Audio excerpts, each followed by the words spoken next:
गौतम बुद्ध की ये कहानी जो बताती है मन को वश में करने के लिए क्या करें। तो चलिए कहानी की तरफ बढ़ते हैं।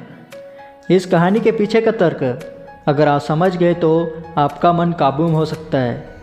एक बार महात्मा बुद्ध किसी नगर से गुजर रहे थे तो बुद्ध की नज़र एक कपड़े के व्यापारी पर पड़ी जो दुखी और हताश दिखाई दे रहा था।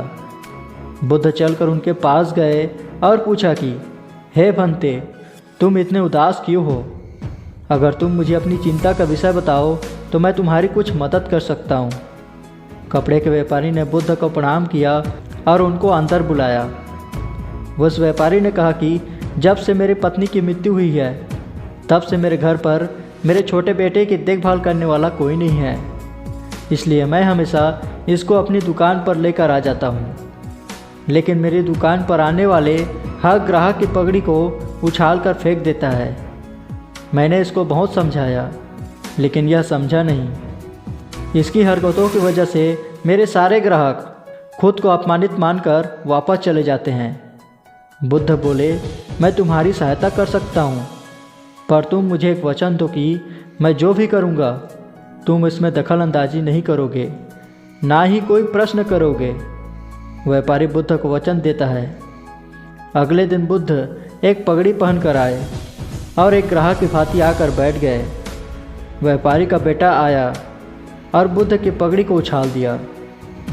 महात्मा बुद्ध मुस्कुराए और कहा, बहुत अच्छा, जाओ उस पगड़ी को वापस लेकर आओ। वह बच्चा दौड़ कर गया और पगड़ी लाकर बुद्ध को दे दी। अगले दिन बुद्ध एक कुल्हाड़ी और एक लकड़ी लेकर आए। अगले दिन उस लड़के ने फिर से महात्मा बुद्ध की पगड़ी उछाल दी। बुद्ध मुस्कुराए और उस लड़के को कुल्हाड़ी और लकड़ी दे दी और कहा, जाओ उस लकड़ी को काटो। व्यापारी को थोड़ा सा डर लग रहा था कहीं उसके बेटे को चोट ना आ जाए, लेकिन उसको अपना वचन याद था।